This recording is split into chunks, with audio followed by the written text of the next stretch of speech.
ஒவ்வொரு பகுதியும் ரொம்ப முக்கியமான ஒரு பகுதியாக அவர்கள் கருதுகிறார்கள். குறிப்பாக நான் சொன்னதை போல நம்ம டெல்டாக்காரர் அவர்கள், நமது திராவிட நாயகன் தஞ்சை டெல்டா பகுதியில் மிகப்பெரிய வளர்ச்சி வர வேண்டும். ஒரு விஷயத்துல நம்ம தெளிவா இருக்கணும். விவசாய பெருங்குடி மக்கள்னால இப்ப கூட நம்ம எம்பி கூட சொன்னாரு, கடன் கொடுக்க எல்லாம் கொடுக்குறீங்க, சரி கடனையும் கொடுங்கன்னு. அது எப்ப முடியும் தெரியல எனக்கு.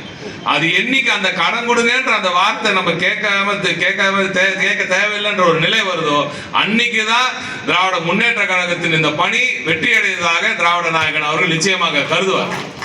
கடன் வாங்குறது நம்மால் நிறுத்தணும். அது என்னைக்கு அந்த தேவை நிற்கிறதோ அன்றுதான் விவசாயிகள் நிச்சயமாக முழுமையாக வளர்ந்திருக்கிறார்கள் என்றால் நம்பலாம். அதற்காகத்தான் இன்டர்நெட் அல்ல, முதல் முறையாக சட்டமன்றத்தில் நிறைய பேர் உங்களுக்கு தெரியாது, அப்ப பார்த்துக்க மாட்டீங்க. அன்னைக்கு வேற பிரச்சனை வந்துருச்சு, அதனால அது பெருசா வந்துருச்சு வெளியில.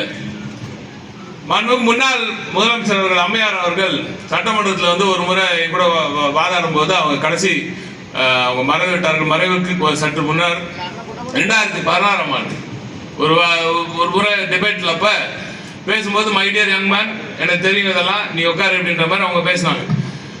அந்த டிபேட்ல வந்து நான் முதல்ல பேசினது special agriculture processing zone. Thanjai delta பகுதியை ஒரு பாதுகாக்கப்பட்ட வேளாண் மண்டலம் அறிவித்து அதன் மூலம் அந்த பகுதியில் வேளாண் விளைபொருட்களுக்கு மதிப்பு கூட்டுதல் செய்யும் ஒரு பகுதியாக பாதுகாக்க வேண்டும். புதிய தொழில்களை அங்கே கொண்டு வந்து சேர்க்க வேண்டும். விவசாய பெருங்குடி மக்கள் அவர்களது வேளாண் பொருட்களுக்கு விலை கிடைப்பதோடு அவர்களது படித்த இளைஞர்கள், படித்த பிள்ளைகளுக்கு நல்ல வேலையும் கிடைக்க வேண்டும். அதற்கு நல்ல ஒரு மெத்த படித்த இன்ஜினியர் எவ்வளவு பேர் நம்ம பிள்ளைங்க எவ்வளவு. இப்ப இவர் கூட சொன்னாரு, இப்ப டிரான்ஸ்லேட்டர்லாம் வச்சாங்க, 2வது எதுக்கு டிரான்ஸ்லேட் பண்ணாங்க. எங்க ஆளுங்களுக்கு பாதி பேருக்கு இங்கிலீஷ் நல்லா தெரியும். இருமொழி கொள்கையில மிகப்பெரிய வெற்றி கண்ட பூமி இந்த பெரியார் பூமி, அதனால பிரச்சனை இல்லை எங்களுக்கு. ஆனா இருந்தாலும் சரி ஒரு சொல்லட்டோன்றதுக்காக விட்டேன். ஆக நம்ம ஆளுங்களுக்கு தெரியாத விஷயம் கிடையாது. அதுவும் விவசாய பெருங்குடி மக்களுக்கு சாதாரணமா ஏற்படுத்திட்டு அவங்க பாட்டு களத்துல இறங்கிட்டு என்ன ஒரு பச்சை துண்டு சுத்திட்டு இருக்கான்னு நினைக்க கூடாது. அவர்களை போல மெத்த உலகத்தை புரிந்தவர்கள், இயற்கையை புரிந்தவர்கள், இந்த நாட்டை புரிந்தவர்கள், அரசியலை புரிந்தவர்கள், அது பொதுவா நம்ம டெல்டா பகுதியில் அரசியலை புரிந்தவர்கள், எல்லாவற்றையும் புரிந்து எல்லாவற்றையும் அறிந்து, ஆனால் அந்த காலத்தில் அந்த மண்ணை விட்டு பிரிய முடியாமல் அங்கேயே நம்ம விவசாய பெருங்குடி மக்கள், நம்ம மூத்தவர்கள் எல்லாம் இருக்காங்க. அதற்காக என் பிள்ளைங்க எல்லாம் படிச்சுட்டு அவன் பெரிய ஆள் ஆகக்கூடாது, வெளிநாட்டுக்கு போகக்கூடாது, வேலை பெரிய வேலை பண்ணக்கூடாதுலாம் கிடையாது. எங்க ஆளுங்களுக்கு எங்க பகுதியிலே பெரிய வேலை வரணும், அவனும் மிகப்பெரிய வேலை செஞ்சு விவசாய விளைபொருட்கள் மூலமா பெரிய லெவலில் வந்து அவர் பெரிய கார்பரேட் நம்ம பிள்ளைங்க அமைக்க வேண்டும் என்ற எண்ண ஓட்டத்தோடு தான் மாண்புமிகு தமிழ்நாடு முதலமைச்சர் அவர்கள் இப்பொழுது செயல்பட்டு கொண்டு வருகிறார். அதற்காக நாம் வேளாண் தொழிலை விட்டு நீங்கவே கூட. எந்த காலத்து இந்த பூமி விட்டுச்சுன்னா வேற எந்த இடத்துலயும் இந்த மாதிரி பொன் விளையும் பூமி எங்கேயுமே இல்லை இந்தியால. அதனால இந்தியாவுக்கே உணவளிக்கும் ஒரு மிகப்பெரிய ஒரு பகுதியாக நம்ம பூமி விளங்குகிறது. ஆக எப்படி அதை சரி கட்டுறது? அவ்வளவு கஷ்டப்பட்டு விளைவிக்கிறோம், பொன் விளையும் பூமின்னு சொல்றோம், ரைஸ் பவுல் ஆஃப் இந்தியா அப்படின்னு சொல்றோம்.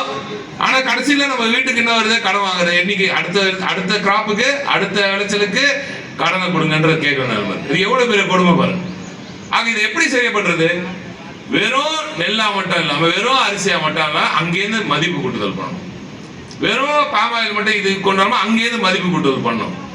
வெறும் கருமா இல்லாம மதிப்பு கூட்டுதல். வெறும் தென்னை, வெறும் தேங்காவை இல்லாம, தேங்காய் விளைவிச்சோமா அதை அப்படியே பறிச்சோமா போட்டோமா தூக்கி போட்டோமா இருக்கு. அடுத்த வேலை இல்லை, அதுக்கு அடுத்து மதிப்பு கூட்டுதல்.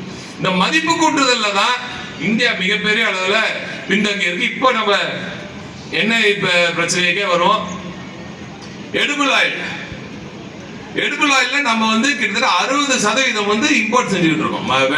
நாடுகள்ல இருந்து இம்போர்ட் செஞ்சுட்டு இருக்கோம்.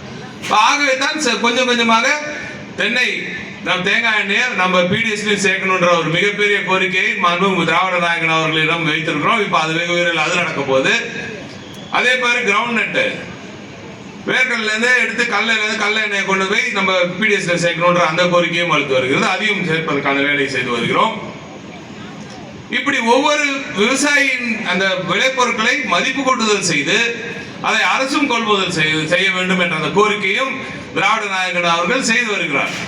அந்த நேரத்தில் தண்ணி இருக்கிற பிரச்சனை, நீர் சென்ற ஆண்டு இருந்த பிரச்சனை எல்லாம் நம்ம எம்பி எல்லாம் சொன்னார்.